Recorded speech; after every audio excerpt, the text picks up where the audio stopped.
On this prequel episode, we've got our Catching Fire fan poll follow-up. We're learning about Beauty and the Beast Stockholm Syndrome and why you're probably wrong about it, and previewing Beauty and the Beast.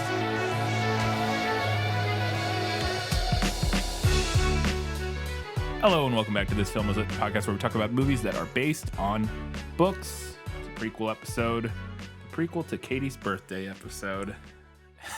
The present, you get to rant later on. The best present. The best present ever.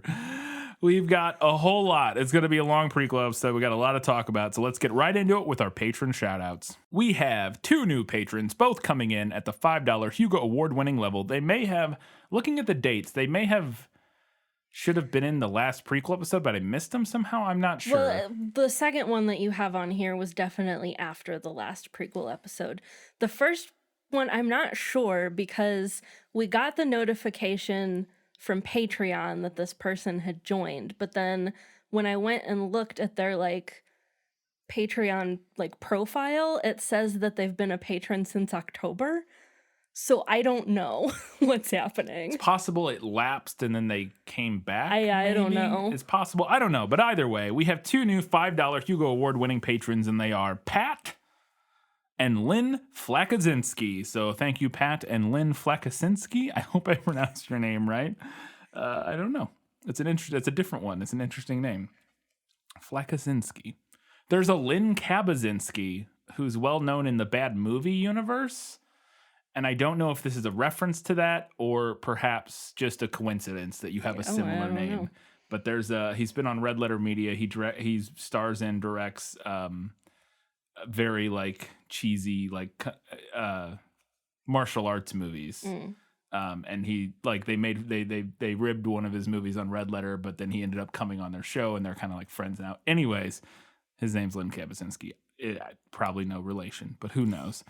Anyways, let's get to our Academy Award-winning patrons, and they are Ben Wilcox, Jeff Niederhofer, Prop Fund, Winchester's Forever, Kelly Napier, Gray Hightower, Eli Youngs, Gratch, Just Gratch, Shelby Says Black Lives and Trans Lives Matter, V. Frank, and Alina Starkov. Thank you all so very much. As always, we appreciate you supporting our podcast. Let's go now and find out what people thought about the Hunger Games Catching Fire. Yeah, well, that's just your opinion, man. All right, so this time around, we didn't have a large number of comments, but we had a few long comments. Yes. So I tried my best to keep everything pertinent in. I did cut down a little bit in some places. One thing that I did cut was that a couple people mentioned the alleged blood, the red color in the champagne, and I cut those references out because I think it might be a little bit of a spoiler for Mockingjay. Supposedly they are spoilers. It's not something I recalled at all, but yeah. Okay. So on Patreon, we didn't have any comments, but we did have 5 votes for the book, 0 for the movie. On Facebook, we had 6 votes for the book and 1 for the movie. Adam said, I voted book largely for the same reasons I voted book in the first episode, like getting Katniss's internal monologue. It's maybe unfair because it's the nature of the limitation of the medium and not a reflection of the quality of the work, but it is what it is. I totally agree with that. I'm still team asexual, but I swear Katniss sitting and watching Madge play piano could be a scene straight out of a slow burn Victorian white lesbian romance film. Portrait of a Lady Catching Fire, something like that. Well done. I had that thought No, I had too. the same thought too. That's why I mentioned specifically watching her play piano is classic that type of lit or movie. The stuff with her and Madge at the beginning, I was like, I'm still team asexual too, but I don't not ship it. Yeah. I also read Jennifer Lawrence's expression in the elevator less as a poor job acting embarrassed and more as Lawrence letting her own attractions slip out for a moment and checking the other actor out, but I might just be bad at reading expressions. I think I sent Katie a picture of the expression I was talking about. That is not the vibe I get from the expression that was the thing that made me think, oh boy, that's not great. I honestly just read it as her trying to do annoyed, but I kind of love that we all got different like interpretations. It's definitely her trying to do annoyed. I just think it's too much. It's just too, I don't know. It just looks not good. It's too overwrought. I mean, we could like kind of combine these a little bit, and maybe she's just trying not to laugh. Could be that moment. Yeah. And it could be, I mean, because it is, and I don't remember if I read, because I remember that she did actually get naked in that scene, and I don't know if that's one of those things where maybe she didn't tell them she was going to actually be naked, and they're all like trying to hold character, maybe. Yeah, maybe. And so it's a little over, like maybe Katniss's, like Jennifer Lawrence's reaction is a little overwrought in that she's trying to hold and not break, potentially.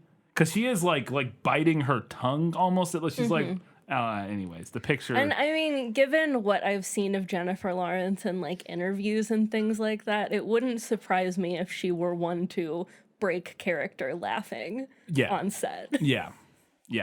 Adam also said, a coal hod is a bucket for carrying coal to the hearth or a stove. So I assume that's where the name of the bar was coming from in District 12.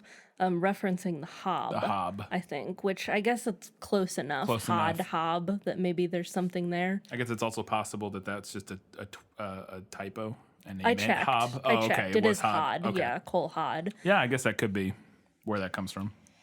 Adam also said, "This is a technological." And just to clarify, it's not a bar. In the movie, it's like kind of a black bar. Market. It's like a black market trading area. In the movie, I think, well, no, there is like a bar there or like a restaurant type of place, but it's more than that. We see her eat soup there, and we know that's where Haymitch gets his alcohol as well. Yes, but it's just the wider like sort of trading area, underground trading area, which is very much out in the open. I say underground, I mean, but yes, not literally underground. It's the black market that everyone knows about. Yeah, you would think it would actually be so they're a mining district, right? You would think there would be quite a few like old tunnels that weren't used for anything anymore because you tapped that out. They could. You would think they could put it literally underground. Underground, but I guess that would be dangerous. Yeah. I mean, more dangerous than more dangerous like for cave-ins and stuff. Less dangerous for the authorities probably, but but the authorities aren't a problem. They weren't. Yes, until catching fire. Yeah.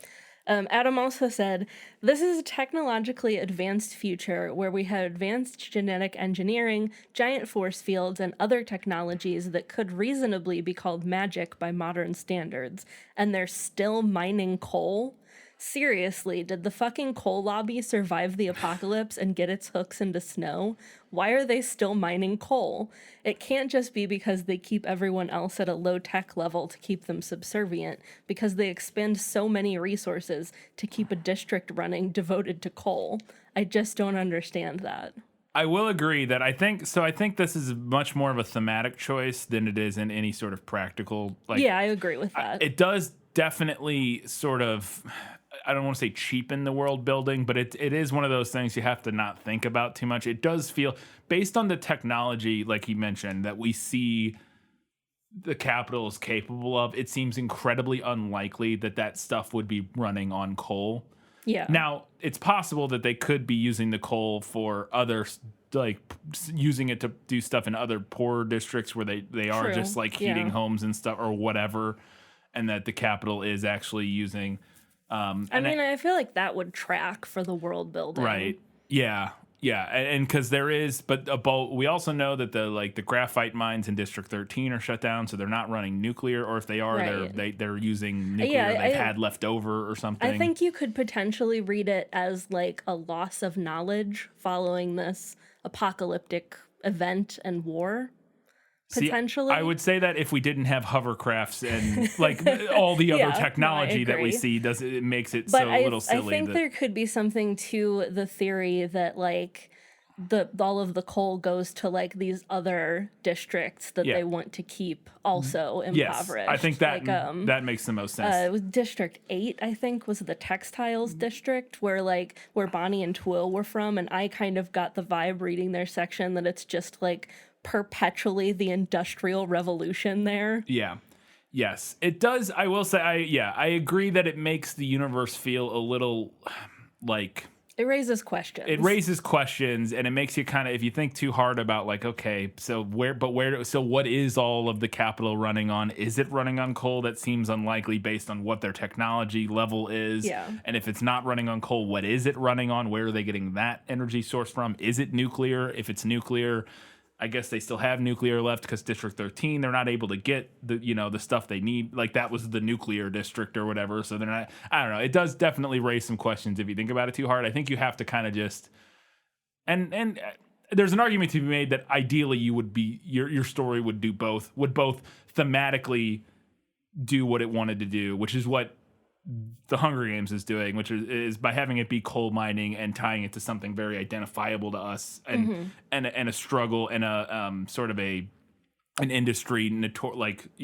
famous for the hard labor and for the labor movement and all that sort of thing. Like coal mining has been like is a big touchstone in the American sort of mythos in terms of like absolutely. the struggle of the struggle of the working class. Yeah. And so I get going for that thematically.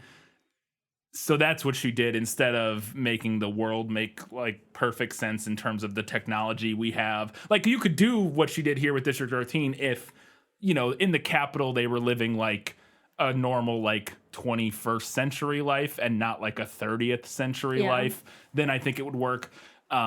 Suppose the capital could be running on like hydropower. They could be running all kinds of things. Yeah, on where they are. It does raise a lot of questions that the book doesn't really go into answering. I don't think it's a huge issue. I just think it is something that ideally, if your book's like, I think there are books that do manage to do both. There are stories that do manage to both have thematically relevant sort of world building while also not having some of the questions that this raises. But it's not the biggest issue in the world. It raises questions, but it only hurts if you think about it. Yes, exactly. On Twitter, we had 14 votes for the book and 1 for the movie. April Edmansky said, "You touched on the whole capital body mods thing, but I thought it was a nice big tip-off in the movie that Heavensby looks so plain. Other than a nice suit, he doesn't look capital at all to me. It's like how Cinna is the least adorned of the team. Katniss sees him as normal and one of the good ones." I would counter that by saying that Snow also looks pretty normal. Yeah. He just has nice suits. Yeah, he also looks, he's also pretty normal. And I was thinking that, in fact, that may be sort of an indication that, not an indication, that I don't think it's necessarily a tip off to us as an audience that he's a double agent or whatever. Strictly because Snow is also fairly, quote unquote normal looking. And I think we're supposed to get a similar feel from the two of them that so the capital is all into the extravagance, the luxury, and that's what we're supposed to get out of the body mod thing. There's baggage with that, but I think what Suzanne Collins is going for very clearly is this sort of overt like just like a focus on the superficial vanity and superficiality of the capital. That's the critique there, and the fact that we get some collateral damage to the whole idea of body mods at all is not her point, but is something to talk about. But I think the added thing to that is that with the President Snow being quote unquote sort of normal looking and Plutarch being similar, I think is another level of trying to set them apart from even the capital people, that they're not concerned with such frivolous things. They're concerned purely with power. Yes. The capital people are concerned with all these frivolous pursuits of vanity and indulgence and all this sort of thing. And President Snow is not. And I think we're supposed to identify Plutarch with Snow in that similar sort of class of politician or power holder who isn't concerned with the same sort of trivial things that the regular capital citizens are. And that's why they don't look, don't dress or do body mods in the same way. Kelly Napier said, "I chose the book, but honestly, I wasn't a fan of either. I wish Collins had found another catalyst to revolution other than just going back to the same concept she used in the first book. It felt lazy and uninspired to me. It reminded me of the episode of South Park where the underpants gnomes steal underpants. They knew phase 1 was collect underpants. They knew phase 3 was profit, but they couldn't figure out phase 2. It felt like Collins knew her phase 3 was war and revolution, but couldn't find the inspiration for a unique phase 2. I like the bookends of this series, but have never enjoyed the middle chunk. That's interesting. I can see what you're saying. That I mean, it's obviously like going back into the arena. There is, I can see. I would feel that way initially, I think, but I actually am quite a fan of it, mainly because I think it does. And we talked a little bit about other ways to do it that could be interesting, like having her be a mentor or something. I really did think there was an interesting wrinkle to bringing back old contestants. Yeah. And not only doing that, because then we get a little bit of the history of the games worked into the story, but more specifically, I really liked the idea of that being a thing that, not humanizing the Capitol people, but the idea that bringing back these old contestants who they like and then having them compete being this thing that actually sparks unrest in the Capitol and like creates tension within the Capitol was an interesting story dynamic that I thought was a fascinating sort of study of this whole universe that she's created, where because it seems so outlandish, you know, that they're all so like into and love just watching these kids go fight and die in an arena. So the idea of adding this wrinkle where there is some level of there is a line where for even them it's not the same, it's not as enjoyable, and they don't like it because it is people they like. Yeah.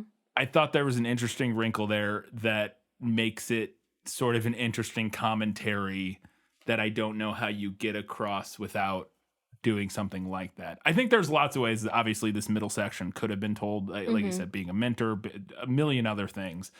I don't dislike, and then I like also working Plutarch in as the new game maker, but then having him be sort of a double agent. I don't know. I'm a fan of the direction she took the second one, but I could see not thinking it's a little, you know, repetitive. Yeah, I can see it. Shelby Suderman said, "It's probably a boring reason, but I picked the movie because the pacing of this book kills me.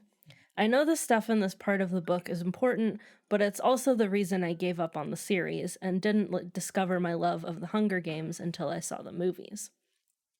I did miss a couple of things from the book, like the scene where Katniss returns home after she drops from the tree and there are peacekeepers expecting her not to show up, so Katniss, her family, Haymitch, and Peeta all play big happy family.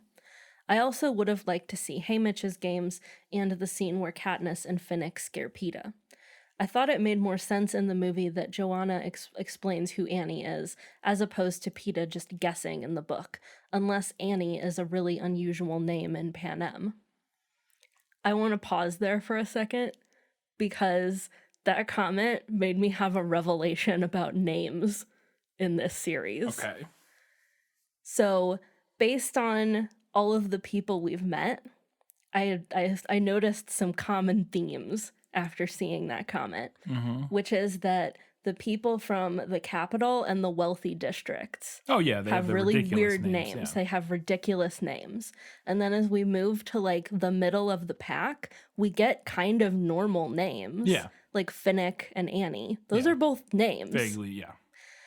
And then as we move back to the end, the names start to become more old-fashioned and almost pagan. Yeah. Like a lot of the District 11 and 12 are named after plants. Yeah. Thresh and Rue and Katniss and they all it's definitely, the names reflect sort of the rurality.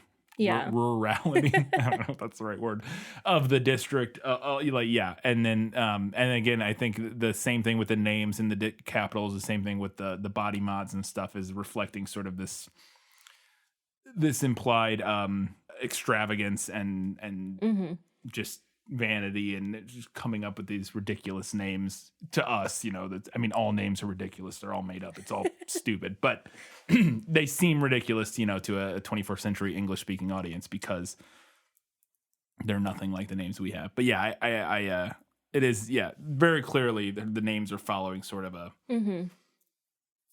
naming scheme, a pattern. Yeah. I also wanted to mention, because I looked and you didn't see it anywhere else, somebody commented that there was a fan film. Oh yeah, I was on another post somewhere. Yeah, and I watched it. It's all right. It's Yeah. pretty good. A fan film. There's somebody made a fan film of the Haymitch games, the ones that he won, and it's not bad. It's pretty good. It's got its it's not amazing, but it's got a lot of good stuff in it. And if you wanted to see a kind of a fun fan film version of Haymitch's games, it was on YouTube. I don't remember. If you probably search Haymitch Hunger Games fan film, you'd find it. But it was pretty good. It was clear, like it was something they put. It wasn't just like somebody with a camcorder. Like they put some time and money and thought into it. And overall, I was pretty impressed with it. So, okay, back to Shelby's feedback. Now for the ace stuff. You mentioned how in the book PETA says the other tributes see Katniss as pure, and they're making fun of her for it. I don't like it. Firstly, because like the last book, there's no payoff. Second, PETA somehow managed to find the grossest way to put that. Pure, like she's both innocent and above it all, like sex taints you somehow. But the book goes further with it because PETA doesn't see the problem, and Katniss is frustrated and mad at him for it. Not a good look. And then, with that context in the book, there's the baby bombshell. PETA springs it on Katniss, just like the relationship in the first book, but here it's not as big of an ask because they're already on the same page and working as a team. In both versions, he then asks Katniss if this was okay afterward, but his line in the book is, "Do I have something to apologize for?" You could read that line different ways, but considering she's been mad at him and he doesn't get it, it kind of read to me as, "Are you going to overreact to this too?" Not a fan. I agree with that 100%. It was actually something I meant to mention in the main episode. I had similar thoughts about that scene. And because I mentioned in the episode about how in the book he actually like apologizes at the beginning of the book about sort of the whole relationship thing and everything games, and kind of forcing her into that. But then goes on in this scene to, without consulting her at all, tell the world she's pregnant. And now it ends up working out because, again, like Shelby said, they're kind of working as a team and they're both kind of in on it in the sense that like they both know what they're doing at this point and know that like we're going to be lying to make this charade go on. And she ends up being like ultimately okay with it. Like she's not upset about it. In fact, she's happy he did it because the reaction it caused and that sort of thing. But I still found it weird that PETA would apologize for not consulting her about any, like, and forcing her into this like fake relationship and sort of taking her agency away from her and then immediately do it again. Yeah. I was like, okay, great, cool. And I 100%, I'm on board with that. I was not a fan of that moment. Oh, overall, I liked what it did in the movie, but I was not a fan of PETA for that moment. Yeah. Okay, the makeout scene. Here's a few arguments that I'm sure people have made about how Katniss can be read as aspec in that scene. She could be aromantic and still experience sexual attraction, so an aromantic allosexual. You can be asexual and still have a sex drive. Katniss could be in another group within the ace spectrum that occasionally feels sexual attraction. The two most common being demisexuality, where sexual attraction can happen if there's a strong emotional connection first. And that was what I was trying to get across. I realized in retrospect when we were discussed it in the episode was that was describing her as demisexual, where in that moment she's not aromantic. She has developed this deep romantic connection with PETA, and that is what spurs this sort of physical sexual moment between them, and that I just didn't do a good job explaining it, but that's what I was trying to get to in the main episode. No, I think all of these make a lot of sense. I do think that the idea of that her being demisexual also makes sense. However, none of these are how I read this scene. First, I think the purpose of this scene is to establish for us that Katniss absolutely is in love with PETA. This is important because it informs how she acts for the rest of this book and in Mockingjay. Throughout this book, we see Katniss finding solace in being physically close with PETA. She craves it. There's a point when she decides she's chosen Gale, and she has to remind herself that she can't be like that with PETA anymore. I think it's important to remember that attraction is only one piece of a relationship. There's also love and affection, and how someone chooses to show those feelings to people who are important to them can vary wildly. Plenty of aces are turned off by sex. It's the main stereotype. But we aren't shown that Katniss is turned off by sex. What we see is her not understanding allonormativity and other characters making fun of her discomfort. Lots of people don't like it when you make fun of their comfort zone or their boundaries, especially for something as personal as intimacy, especially when they're in the minority. So to me, because Katniss cares about Peeta, she wants to be physically close with him. She finds it soothing and it feels intimate to her, which is why she wouldn't do it with him when she's planning to be with Gale. In this scene, Peeta says no one would miss him, but Katniss is in love with him, and so it makes sense to me with how we've seen her show love, affection, and experience intimacy, that in this moment she would want to be as physically close with him as possible. If she doesn't have a problem with sex, why couldn't her feelings, her want to be with him, be expressed through sex? Snow charges Katniss to convince everyone she's in love with Peeta. Allonormativity has certain sexual and romantic expectations of how you're supposed to express your love for someone, but for many A-spec people, those things don't feel like intimacy. They might even feel invasive and unpleasant instead. Still, when an A-spec person has a partner, there's often pressure to perform allonormativity for allosexuals to prove their emotional connection is just as worthy of respect as an allo one. It often doesn't even matter how happy and healthy the actual couple is, because how can it be real if they don't do what we do? Then Peeta almost dies and Finnick revives him. In the movie, we can see the other characters' reaction to Katniss' emotional breakdown over this. Her pain at his loss finally proves her attachment to them. There's a shot where we see Finnick watching her after, as though he's just realized it wasn't all an act. Snow's granddaughter says she wants to love someone that much. Snow sees it, and this will have consequences in Mockingjay.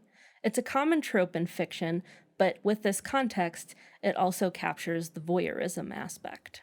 So I think that this is all like a really, really fascinating, and it feels reductive to me to call it like a read on the text. Yeah.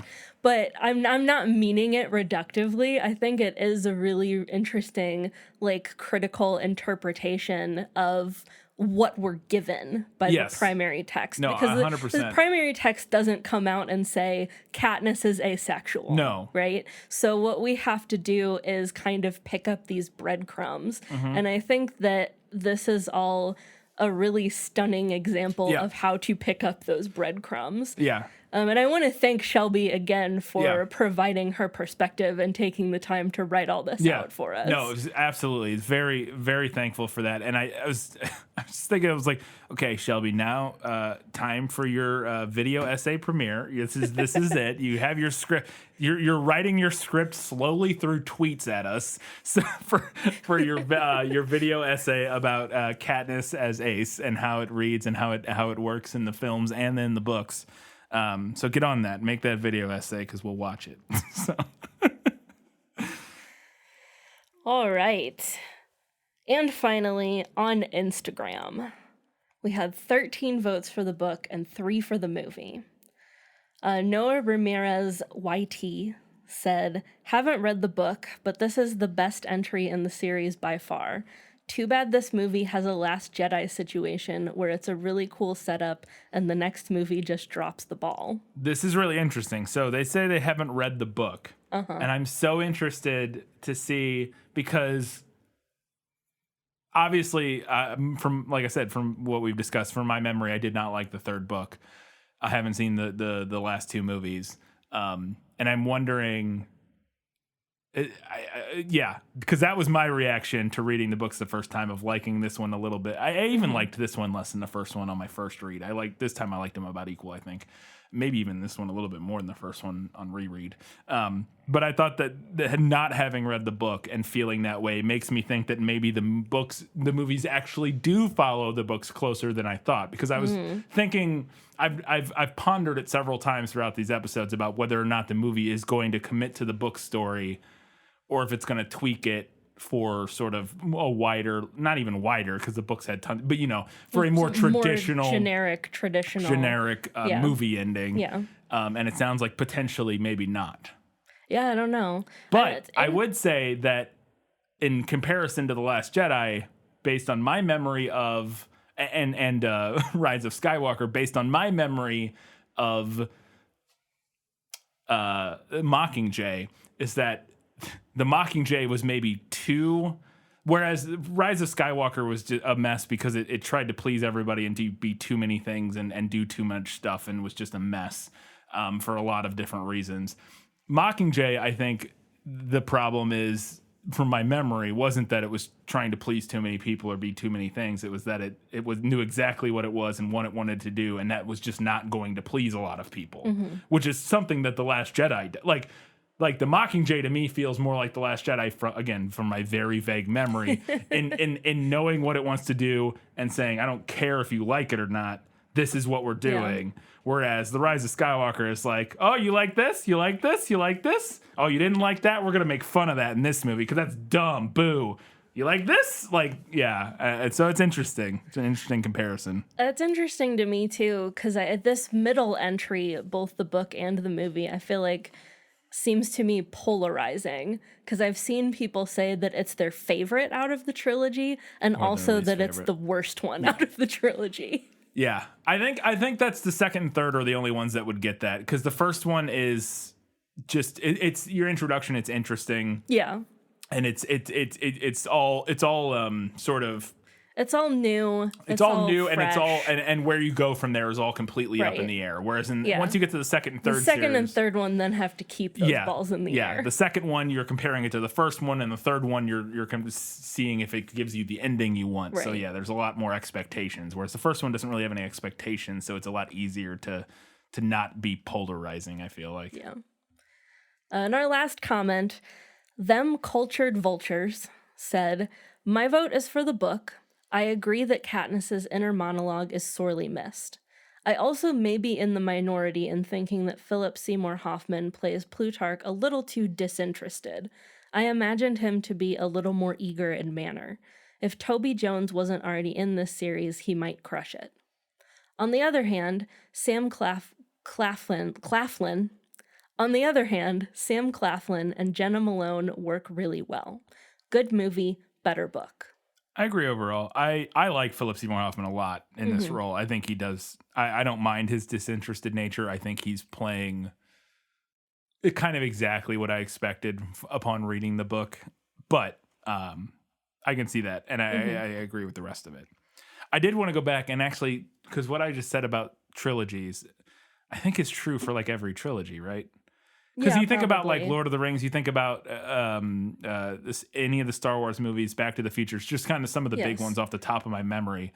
It's the first one is not a single person's least favorite installment of a trilogy is the first one usually. Yeah. Or at least when I say least favorite, like they don't have strong feelings about it. Like they may not like it as much as the others, but nobody like usually hates the first one in the installment. If you think to like Lord of the Rings.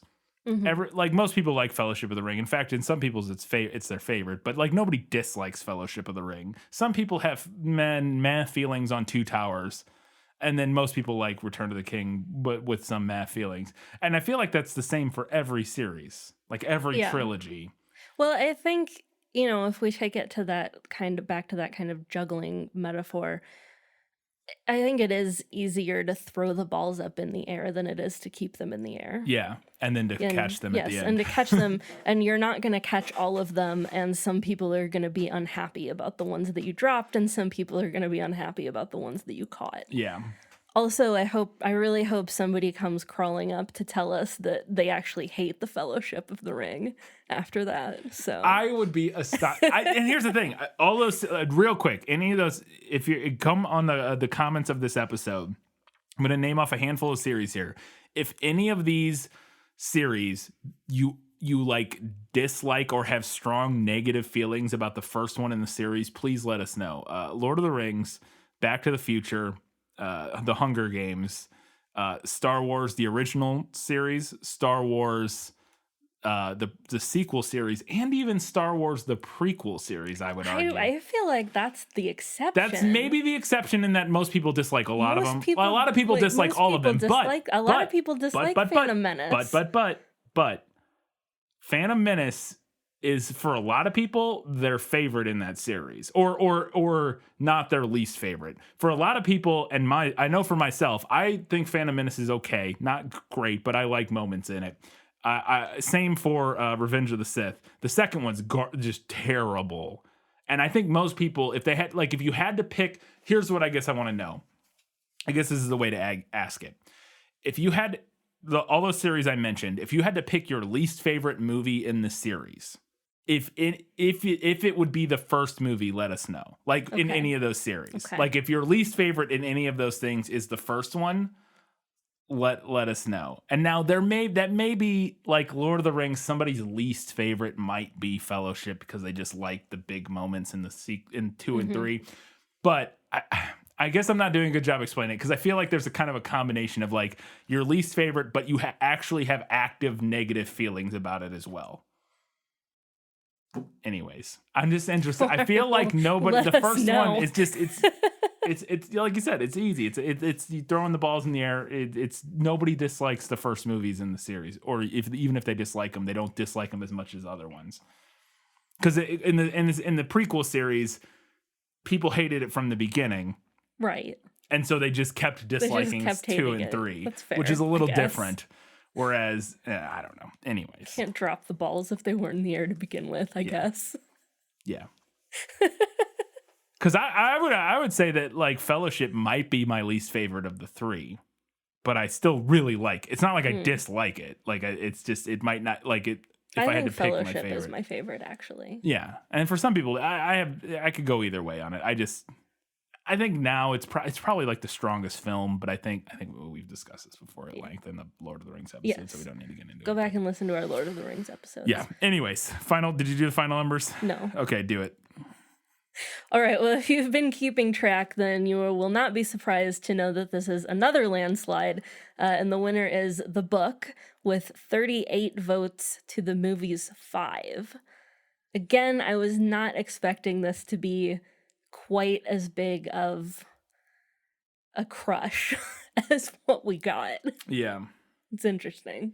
Yeah, I kind of expected, I think it's going to be similar throughout the whole series, I think. Well, I'm interested to see how Mockingjay stacks up. Yeah. See how that plays out. It'll also be tough with that because it's kind of hard to compare because it's one book split into 2 movies. Right. You're kind of voting, I don't know. I mean, ideally you'll be voting for the first half of the book or whatever versus the first movie, but I think that's not necessarily going to be the case. Like, it's going to be tough for people to divorce their feelings. Like, if the movie had some weird, terrible turn and did something ridiculously bad in the second half, I think that could skew part 1 votes, even though... Yeah. Or sorry, I guess I meant vice versa. Whatever, you get what I'm saying. We'll find out. We'll find out. We'll find out. All right, Katie. Well, normally this would be where our learning things segments go, and we are going to have a learning things segment. But first, to do a little prep work, Katie's going to teach us some folktale facts about Beauty and the Beast. Walt Disney Pictures presents its all-new 30th full-length animated motion picture. Is anyone here? Mama, there's a girl in the castle. Good. A girl! The classic story of Beauty and the Beast. He was a lonely beast, cursed by a mysterious spell, and she was the beautiful young girl who could set him and his kingdom free. She's the one! She has come to break the spell! They were 2 complete opposites. I don't want to have anything to do with him. She is being so difficult. Until something wonderful happened. Folklore and fairy tales, that's a special interest of mine. It's a subject that I know a fair bit about and that I'm passionate about. I did a Learning Things segment on fairy tales in general during the prequel to our Tangled episode, if you remember, way like a year and a half ago now, I think. You don't need to go back and re-listen to that segment, but I would recommend it as a primer for our discussion of Beauty and the Beast, because some of those ideas are going to come back. I decided to move our usual book facts section ahead of the learning things segment this week because I think it makes more sense for y'all to have this context ahead of the next discussion. That was what made the most sense to me. The story that we recognize as Beauty and the Beast is thought to be around 4,000 years old. It likely has its origins in either the Mediterranean or the Middle East before traveling to Europe and turning into something closer to the story that we know pretty well today. Beauty and the Beast is one of the most popular tales in the oral tradition of folklore. It has recognizable variants appearing across Europe, Asia, and North and South America. Within the Arne-Thompson-Uther Folklore Classification Index, its type is actually named for the tale itself, type 425C, Beauty and the Beast. I always forget about this classification system, and it always delights me every time you remind me that it exists. For many reasons, one of which being that apparently one of the people involved was named Uther, which is delightful to me, being a Warcraft fan. So the Arne-Thompson-Uther Folklore Classification Index is basically a classification system that identifies similar traits between folklore stories across all different cultures and groups them according to those similar traits. So the Arne-Thompson-Uther system defines type 25C as having four stages. 425C. 425C. I'm bad at numbers. No, that's why I'm a word person. 425C as having 4 stages: the monster as husband, disenchantment of the monster, loss of the husband, and recovery of the husband. You might also recognize those vague plot points from Greek mythology and the tale of Cupid and Psyche. The version of this story that is most recognizable in modern Western culture comes from France and was called La Belle et la Bête. Pardon me while I stumble around some French here. It was published in 1740 by French novelist Gabrielle Suzanne Barbeau de Villeneuve, who was... I wonder if Denis Villeneuve is descended from... Maybe, I don't know. She was a contemporary of other fairy tale heavy hitters of the time, Madame d'Aulnoy and Charles Perrault. I have to imagine Villeneuve is a pretty common name, considering it just means like new city or whatever, or new town. Like, it's probably pretty common. In 1756, her quite lengthy version was abridged and republished by Jean-Marie Le Prince de Beaumont. I wanted to mention these 2 versions specifically because they're the texts that I will be comparing to the Disney film. I'm going to read both. Like I said, Villeneuve's version is fairly long, so if you just want to read the Beaumont version, that's totally fine. I will link a link tree to both of those and several other variants on Facebook and Twitter. Those will be attached to the prequel episode posts. So the prequel episode posts get pinned to the top of our Facebook and Twitter pages, so you should be able to find this pretty easily. A couple other fun facts. Dr. Elizabeth Waning-Harries, a professor of English and comparative literature, identifies the 2 most popular types of fairy tale in the 18th century as 1, the fantastical romance for adults, and 2, the didactic tale for children. Beauty and the Beast is interesting because it actually bridges that gap, with Villeneuve's version being written as a salon tale for adults and Beaumont's version being written as a didactic tale for children.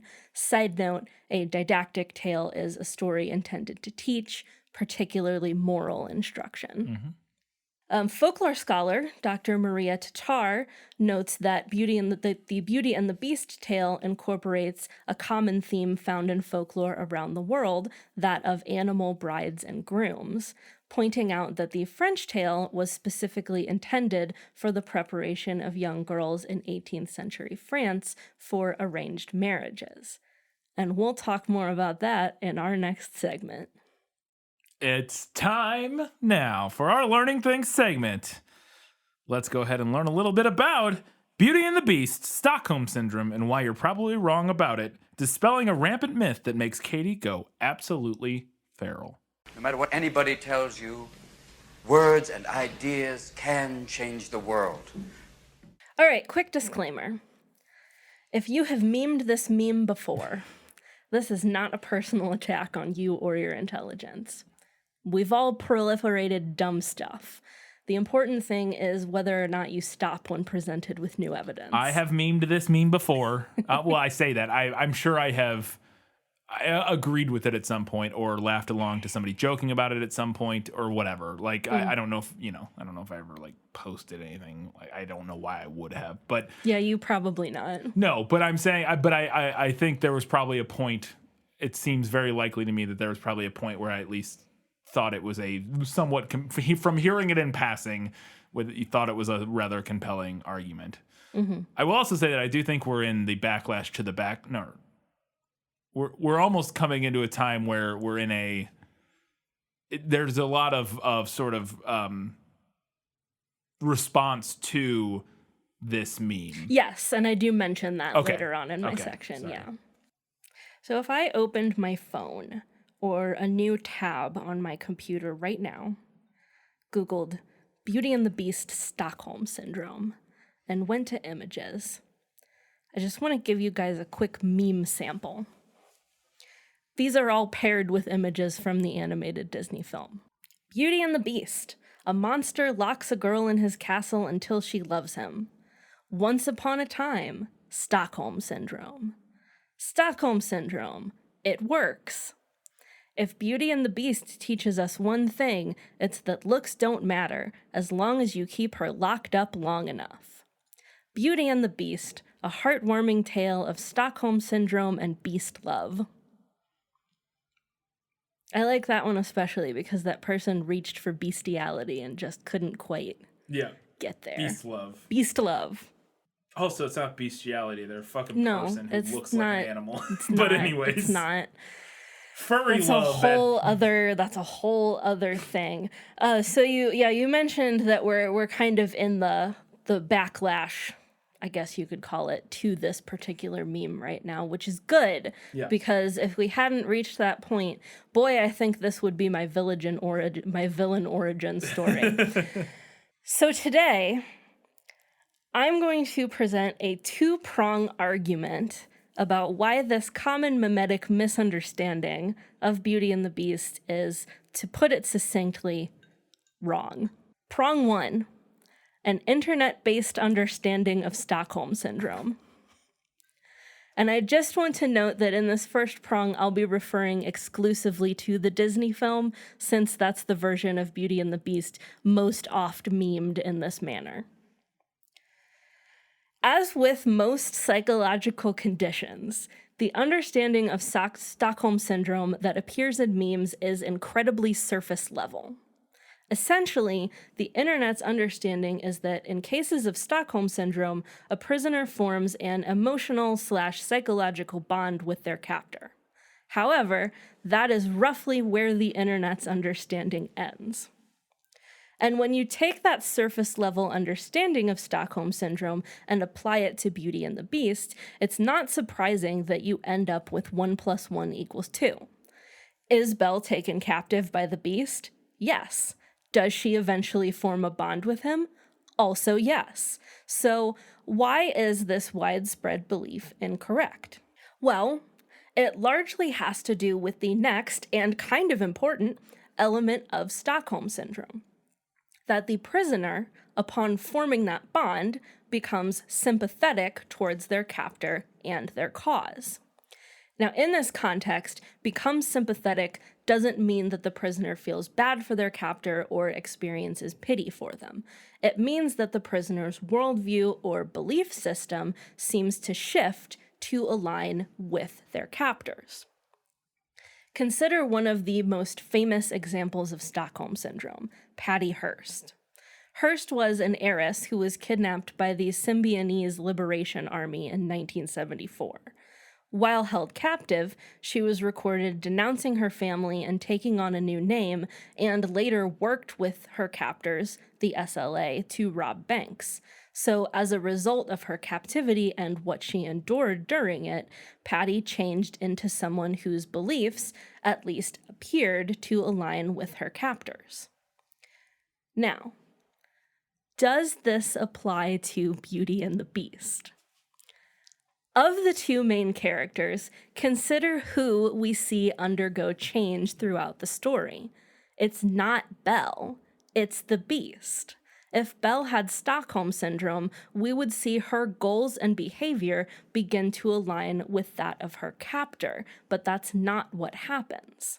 In fact, just in looking at the Beast's character arc, Beauty and the Beast is arguably a better example of Lima Syndrome, which is a proposed inversion of Stockholm Syndrome, in which the abductor develops sympathy for their hostage.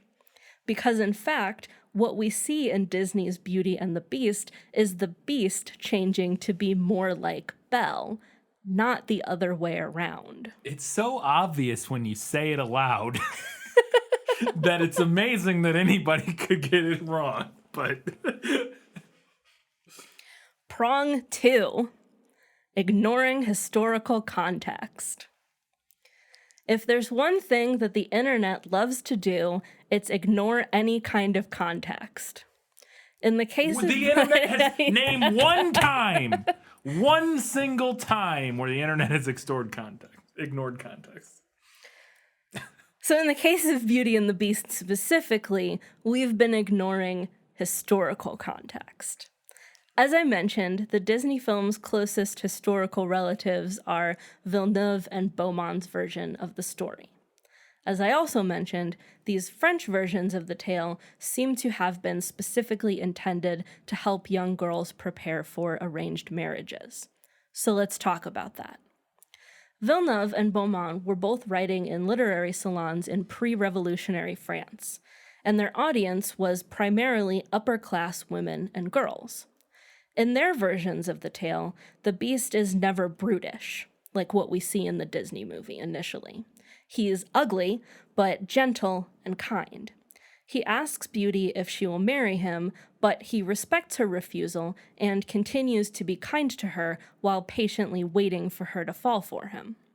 Now, couple this with the idea that this story was being told in a time, place, and by a group of people for whom arranged marriage, sometimes to a much older man, was an unavoidable reality. When you put it within its historical context, Beauty and the Beast becomes a story about a young woman forced into a relationship with someone who seems like a monster, but turns out to be a genuinely good guy, and the protagonists end up actually falling in love and having that quote-unquote fairy tale happy ending. For the women telling and listening to this story, it was an escapist fantasy.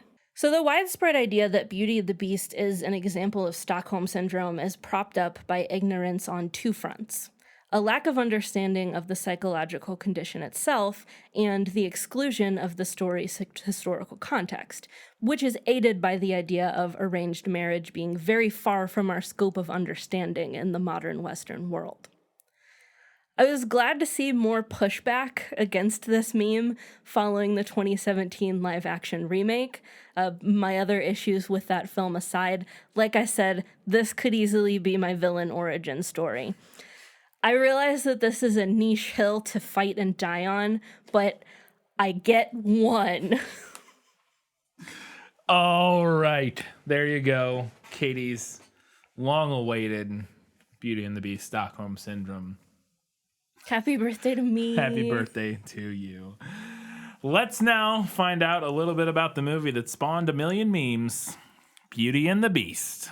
There's something sweet. Straighten up. And almost kind. Show me the smile. But he was mean and he was coarse and unrefined. And now he's dear. You look so...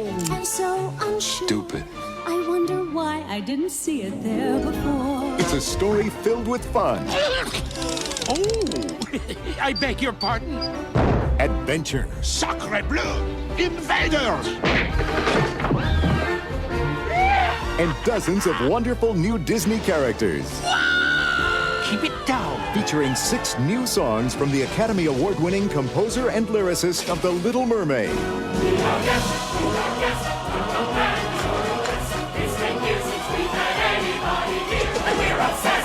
Beauty and the Beast is a 1991 film directed by Gary Trousdale and Kirk Wise, both of which directed The Hunchback of Notre Dame and Atlantis, The Lost Empire. Kirk Wise also directed the American production of Spirited Away. The screen, which I assume in this regard, directed means like directing the voice actors and their performances, because obviously the film is already animated and everything. Like, and maybe there's some he may have been involved in like, you know, the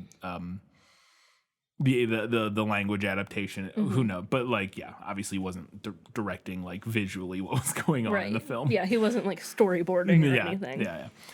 The screenplay is by Linda Wolverton, who also wrote Maleficent, The Lion King, Alice in Wonderland, the 2010 version, and like a million other credits on Disney properties to varying degrees of involvement and relevancy. You know, lots of video games. Some of those are like characters, but tons of different. But the main big ones: Maleficent, Lion King, Alice in Wonderland, 2010, where she got like screenplay written by credits. And she is the main credited screenplay writer on this film. But there's also a list of like 12 people who have story by credits for this film, because tons of people worked on this movie. And then my understanding is that this movie went through a lot of different iterations as well. And we'll talk a little bit about some of that here shortly. The film was based on, as you mentioned, La Belle et la Bête by Jean-Marie Le Prince de Beaumont. And also the 1946 French film directed by Jean Cocteau, which is also called Beauty and the Beast. The film stars Paige O'Hara as Belle, Robbie Benson as Beast, Richard White as Gaston, Jerry Orbach as Lumiere, David Ogden Stiers as Cogsworth, Angela Lansbury as Mrs. Potts, Bradley Pierce as Chip, Rex Everhart as Maurice, Jesse Corti as LeFou, Joanne Worley as the Wardrobe, and Tony J as Monsieur Dark. Dark? Dark. I don't know how to pronounce it. It's French. And it was a very small role, but Tony J, for people who don't know, is Hunchback. He's the he went on to play why am I blanking on his name? I don't know, and I'm blanking on it now too, because you're blanking I just looked it up today while I was doing this research. I was like, Tony J, that's the guy who did the voice of the villain from the Hunchback of Notre Dame. What is his name? Hellfire. Claude Frollo. Frollo, yes. There Judge it is. Claude Frollo. Kind of similar in like character design too. I don't remember what this character looks like in Beauty and the Beast. He's only in it for like a scene, right? Or something. It's like 2 scenes, but as soon as he comes up on screen when we're watching this, you'll know exactly what I'm talking about. Okay. The film has a score of 94% fresh on Rotten Tomatoes, a 95% on Metacritic, and an 8 out of 10 on IMDb, making it one of the better reviewed films we've ever talked about. The movie had a budget of $25 million and made roughly $440.1 million at the box office, making it the 3rd most successful film of 1991. That $440 million, I believe, is with re-releases. Initially, it made like 300 something. With re-releases, it made more than that. But regardless, its initial box office in 1991 made it the 3rd most successful film of 1991, topped only by Terminator 2: Judgment Day and Robin Hood: Prince of Thieves. It was the most successful animated Disney film at the time and the first animated film to reach a $100 million box office return in the US and Canada in its initial run. Nice. So after Snow White's success in 1937, Disney was looking for other similar stories to adapt. Beauty and the Beast was high on that list, and attempts were made to develop it in the 30s and in the 50s, but ultimately it was abandoned as it proved to be a challenge for the story team. Work finally began under producer Don Hahn, with Richard Purdom attached to direct a non-musical version of the film. Also at the behest of Michael Eisner, Beauty and the Beast became the first Disney animated film to use a screenwriter.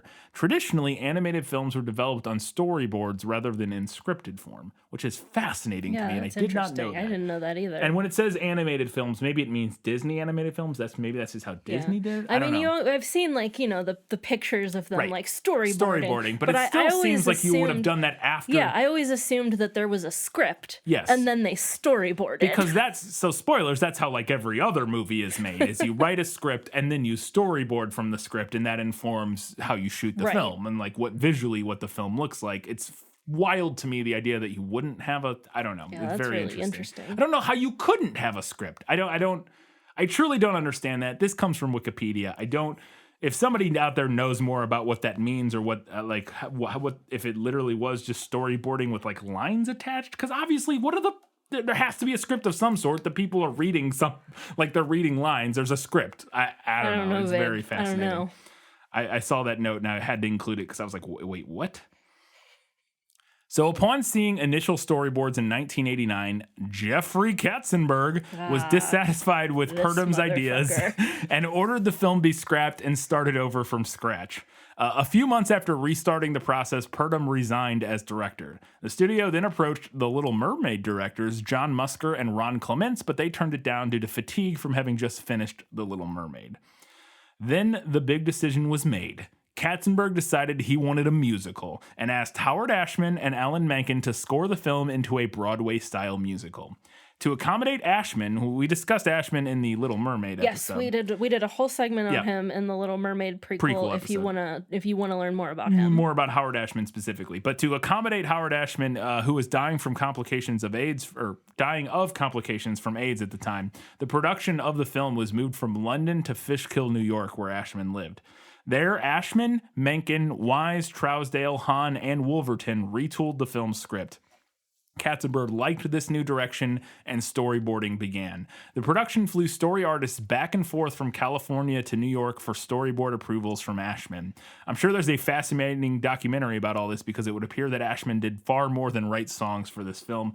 There's a documentary called Ashman, or Howard, I believe. Yeah, it's called Howard. It's on Disney Plus. Yeah. He probably did similar work to what he did for The Little Mermaid. Little Mermaid, yeah. Yeah, where he's essentially writing songs, but also very much acting essentially as like a director, kind of. A creative force. A creative director essentially on the film. Disney had originally considered casting Jodie Benson from The Little Mermaid as Belle, although they eventually decided upon Broadway actress and singer Paige O'Hara in favor of having a heroine who sounded, quote, more like a woman than a girl. That is utterly fascinating to me, that they even considered having the same person voice both of these characters. Yeah. They would never do that today. Not today, no. Never. No. It's also interesting to me, though, because a little bit of trivia about Snow White that a lot of people know is that the voice actress who voiced Snow White actually had it in her contract that she could not do any more voiceover work. Yeah. Because Walt Disney wanted her to only be the voice of Snow White. Yeah. Wild. And when it says Disney had originally considered casting Jodie Benson, I'm getting most of this information from Wikipedia, which is generally a pretty trustable source. But the wording of Disney originally considered casting Jodie Benson, it was. We don't know to what extent. Right. Somebody might in a meeting at one point might have went, hey, maybe we should get Jodie Benson to do it. And then immediately everybody was like, we can't do that. You know what I mean? Like, then 20 years later during a documentary, somebody recounted the story of how one person recommended they cast Jodie Benson. And then that ends up in Wikipedia. And it's true, but how, how true is it? How true is it? Or the opposite, they could have been borderline about to sign her to the thing, and then who knows? I didn't look into that level of detail on this. So some other actors that were originally considered to voice the Beast, super fascinating to me. They ended up going with, who did I say? Robbie Benson. Robbie Benson, a Broadway star, I believe. Originally, they considered Lawrence Fishburne, Val Kilmer, and Mandy Patinkin. I'm imagining the Inigo voice. As the Beast? Yeah. Yeah, that could be good. Somebody needs to recut Beauty and the Beast. Like, we need to find this is the thing we need to do. We need to find a really good Mandy Patinkin, Inigo impersonator and have him do Inigo, but doing Beauty and the Beast lines and cut it into the movie. That would be fantastic. Or get Val Kilmer impersonator doing Batman. Or Val Kilmer impersonator doing Doc Holliday as the Beast. Or a Lawrence Fishburne impersonator doing Morpheus as the Beast. All of those would be fantastic. So John Cleese was originally intended to voice Cogsworth, but later turned it down to voice Caterwall in the Universal Pictures animated film An American Tail, Fievel Goes West, which I thought was interesting. And this one, the thing that makes the most sense of all things, originally considered for the role of Mrs. Potts, Julie Andrews. That makes a lot of sense. Makes a lot of sense. Of all of the things. If you had asked me until a few years, if you had asked me until a few years ago who had voiced Mrs. Potts, I might have been like, Julie Andrews, maybe? I don't know. Like, I don't think I would have known. I would have been like, probably Julie Andrews. Production on Beauty and the Beast ran on a compressed timeline of 2 years as opposed to the traditional 4 years due to the loss of production time that they spent on the earlier non-musical version of the film that they ended up scrapping. Getting into some technical stuff, Beauty and the Beast was the second film after The Rescuers Down Under, produced using CAPS, which stands for, and I think I've mentioned this in one of our other episodes. I think Little Mermaid, actually. I think I mentioned it in Little Mermaid. Using CAPS, computer animation production system, which I think it's funny it says is the second film using this, because I think they used it partially or to some extent in Little Mermaid. It's the boats at the end. I made a note of it. Well, I think the fun fact about the Little Mermaid was that it was like the last one to not entirely use CAPS, wasn't it? Something like that. Something like that. Yeah, something like that. And CAPS is a digital scanning, ink, paint, and compositing system of software and hardware developed by Disney, or for Disney by Pixar. CAPS was put to significant use during the Beauty and the Beast waltz sequence, in which Belle and Beast dance through a computer-generated ballroom as the camera spins around them in a simulated 3D space. Mm-hmm. A very famous scene, and very obviously computer generated. The filmmakers had originally decided against the use of computers in favor of traditional animation, but later, when the technology had improved, they decided it would be used for the one scene in the ballroom. Before that, CGI environments had been printed out as a wireframe, but this was the first time Disney made use of 3D rendering. The success of the ballroom sequence helped convince the studio executives to further invest in computer animation, and thus every other Disney movie going forward. Fun personal fact. If you get my mom talking about seeing this movie for the first time in theaters in 1991, she will recount very reverently watching the ballroom scene and being in awe. Blown away. Yeah. I mean, it's a wild scene. And I don't want to say it's aged poorly. It's not it's definitely aged poorly. But it's definitely a noticeable departure from the animation style of the rest of the movie. Yes. And you can tell it's something different. Yes. Like, even as a kid, I feel like I knew that, like, there's something different happening. But here. It is quite a breathtaking scene. It absolutely is. And this is a fun thing. Disney is famous for reusing animations, and this is one instance in which they did. The final dance between Belle and the Prince was reused from the final dance sequence between Princess Aurora and Prince Philip. That's a whole different movie. From the 1959 film Sleeping Beauty. According to Trousdale, this was done because the production of the film was nearing the deadline, and that was the easiest way for them to get it done. Again, the movie was produced on like half the timeline that it normally would have been. And it's only noticeable if you've seen Sleeping Beauty a million times like I have. Yes. And I haven't, so I never would have noticed. I've seen Sleeping Beauty once or twice. The majority of the sculptures seen in the castle are apparently different earlier versions of the Beast from like storyboarding and stuff, which I thought was interesting. Oh, also, this is all IMDb facts. Take it with a grain of salt. starting on that one going forward. Until Disney/Pixar's Up in 2009 was nominated, this was the only animated movie to be nominated for the Academy Award for Best Picture. Nice. It was the first and only until Up. So this is fascinating, assuming this is accurate. Songs take up 25 minutes of the movie's 120-something minute runtime, and only 5 minutes of the film are without any musical score at all. So there's music throughout most of the film. Katzenberg asked for a Broadway show, and that's what a Broadway show That's what they got is. him. That's what he got. All music, all the time. This is fascinating to me, and I'm really going to look out for this while we're watching the film this time. The smoke scene during the transformation at the end, when the beast transforms back into a human, is actually real smoke and not animated. It was originally used in The Black Cauldron in 1985. Okay, apparently. how did they do that? I don't know. Well, I mean, it's some form of early green screen type of technology, okay. potentially, That makes or screening technology. But I'm really interested to look at it and see Like if you can tell. if you can tell that that's real I've smoke never looked at it versus like carefully animated before. smoke. Although that is like probably my favorite scene in the whole movie. There you go. It's a great scene. It's a great scene. This is super fun and random. Jackie Chan performed the voice acting and singing for Beast in the Chinese dub of the movie, or the Mandarin dub of the movie. Yeah, I apparently. love Jackie Chan. Yeah, who doesn't? Lots of Monsters. people. Well, politically, it's a complicated. Yeah, but yeah. apart from that, great. Love Jackie Chan. Super great. Just don't talk about. Yeah. In the past, he has said some not so great things about Hong Kong and the Chinese relationship to Hong Kong and et cetera, et cetera. Look it up if you want. Yeah. Or don't, and just enjoy Jackie Chan movies. It's up to you. I still enjoy Jackie Chan movies. I'm just like, ugh, God damn it. So Hidden Mickey, this is a whole category on IMDb. Mm-hmm. After Gaston, and if you're watching the movie, you can look out for hidden Mickey Mouses in the film. After Gaston and the men chop down the tree, there are 3 droplets of water that form an upside-down classic Mickey head, apparently. Also, a trio of stones by the roots to the left of the cottage at the beginning of the film form an upside-down vision of the symbol. And finally, during the Human Again sequence, which I assume is when he transforms, or when they all transform. No. Just give your fun fact and then we'll talk about it. During the Human Again sequence, Cogsworth is outside inspecting the shovels when a heap of ashes is dumped on him from above. 3 circles appear in the snow on the left side of the screen that form the classic Mickey head.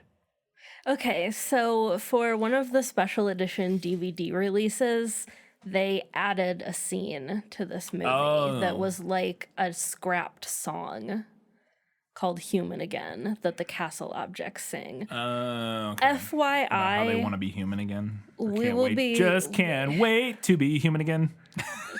Yes, kind of. FYI, we will be watching the theatrical release and not the version that has that song because I don't like it and it's my birthday. There you go. And finally, as always, I have to include some critical reviews. The film was a critical success. You know I have to include an Ebert review, but first we're going to talk about what Gene Siskel of Siskel and Ebert had to say. At the Chicago Tribune, he gave the film 4 out of 4 stars, saying, quote, Beauty and the Beast is one of the year's most entertaining films for both adults and children. And on their Beauty and the Beast edition of Siskel and Ebert, both Siskel and Roger Ebert proclaimed that the film is, quote, a legitimate contender for Oscar consideration as Best Picture of the Year. Nice. So Ebert, one of the rare times I agree with one of his reviews, was a big fan of the film. Katie, where can people watch? Obviously, people know where they can watch, but let's say it anyways. Well, as always, you can check with your local library, or if you still have a local video rental store, you can check with them. Or if you still have it on VHS like the rest of us. You I have this actually on VHS and DVD. Yeah. I don't have a Blu-ray, I don't think. But nonetheless, you're probably a pretty good chance that you can find this one available to rent a physical copy. Oh, yeah. of it Yeah. Library would be a somewhere. very easy place to find this, I feel like. You can also stream it if you have a subscription to Disney Plus or DirecTV. You can also rent it for around $3 to $4 from Apple TV, Amazon, YouTube, Vudu, AMC Theaters on Demand, or Direct TV. There you go. Those are all the places you can watch Beauty and the Beast 1991. At some point, maybe we'll talk about the 2017 version, but I would like to. not now. Not now. Not now. I'm still gonna just edit in Evermore where it makes sense in the 1991 version because I love that song. But anyways, Katie, this will be fun. I'm excited. We watched this not that long ago, a couple years ago. Yeah, we watched it a couple years ago. Because I made this my birthday, my birthday pick, but I am also in the habit of requesting it on my birthday just because I like watching it. Yeah. I don't think we watched it last year, No, we didn't. I don't think maybe we did. the year before I that. think the year before we watched it on my birthday. Yeah. No, it is one of my favorite Disney films, especially of that Disney Renaissance. I mean, I like all of them, but Beauty and the Beast, one Aladdin, of my favorite movies. are two of my Point blank. favorites. Yeah, it's very good. I like it quite a bit, and I'm excited to watch it again and then talk about it in 1 week's time because we'll be breaking down Disney's Beauty and the Beast. Until that time, guys, gals, non-binary pals, and everybody else, Keep reading books keep watching movies and keep being awesome.